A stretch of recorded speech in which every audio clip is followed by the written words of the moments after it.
And we're here today to announce the arrest and the charging of David Zandstra. David Zandstra murdered in 1975 an 8-year-old girl named Gretchen Harrington. David Zandstra is, ladies and gentlemen, a monster. He is every parent's worst nightmare.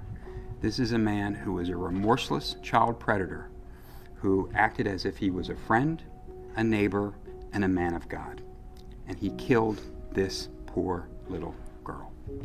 In 1975, in August of 1975, Gretchen Harrington was an 8-year-old girl. She had been attending Bible camp at 2 different churches all during the course of that summer.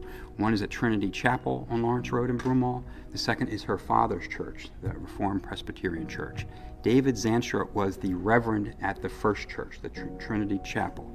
He is a family friend of the Harrington's family because Gretchen's father was the Reverend at the second church. And the way Bible camp was running that summer is they would start first at Trinity Chapel Church at about 9:30 in the morning, and then they would move over, be given rides over to the second church, the Reformed Presbyterian Church, sometime around 10 o'clock in the morning.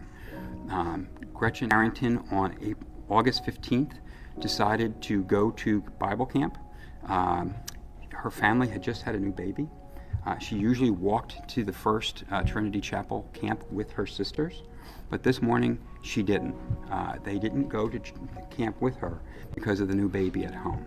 But her father and her family encouraged her because she had had perfect attendance at these Bible camps to go by herself. And that ended up being, as we can know, a fateful decision. This happened in a matter of minutes. This poor young girl who lived on Lawrence Road, 27 Lawrence Road in Broomall, started walking towards the Trinity Chapel. She was met in a car by David Zandstra, who she knew because he was the Reverend at the Bible camp she was going to, and she is the father of one of her best friends. So when he offered her a ride in his car, of course she got in the car. According to David Zandstra's own statement that he gave to our friends at the state police, he got her in the car, drove her to a secure location, asked her to take off her clothes. She refused, and beat her to death with his hands. He then disposed of her body, went back to the Trinity Chapel Church, and tried to act like nothing had happened. In fact, he worked with his wife when Mr. Harrington called to find out what happened to his daughter to report this to police. This man is evil.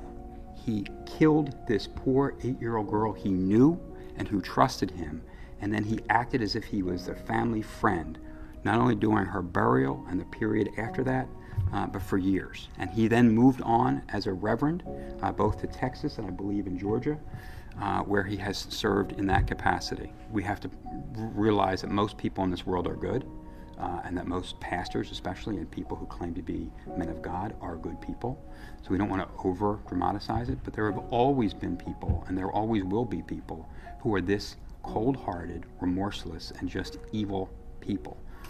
Thank God there's law enforcement here to hold them accountable. And Joe, however long that takes, we're going to do it, because this young lady should be alive. What happened to her is just horrendous. Gretchen is now at peace. Her perpetrator is going to be brought to justice. Just so you know, he is in Georgia fighting extradition. We are going to get a governor's warrant. We are going to bring him here to Delaware County. We're going to try him. We're going to convict him, and he's going to die in jail. And then he's going to have to find out what the God he professes to believe in holds for those who are this evil to our children. I grew up here, and she lived down at the bottom of the hill, the church. Her father was a pastor down there.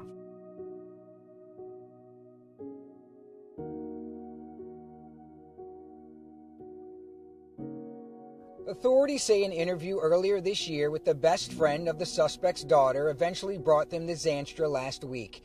And that's when they say he admitted to sexually assaulting a little girl and beating her to death.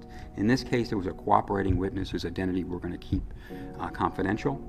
She was able to provide information that she believed at the time, she's a friend of both Gretchen Harrington and the Zandstra children, that he was a potential monster.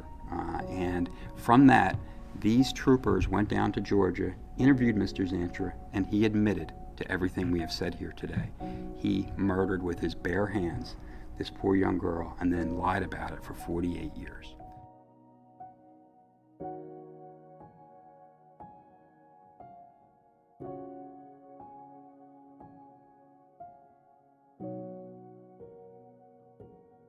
According to court documents, this witness also claims she was groped by Zandstra during a sleepover at his home in 1975. After months of desperate search efforts, Gretchen's body was found in a nearby wooded area in October. Her family released a statement that read in part, "It's difficult to express the emotions that we are feeling as we take one step closer to justice. The abduction and murder of Gretchen has forever altered our family, and we miss her every single day." I'm happy that he was caught. I mean, how many years have gone by and this poor family never got closure?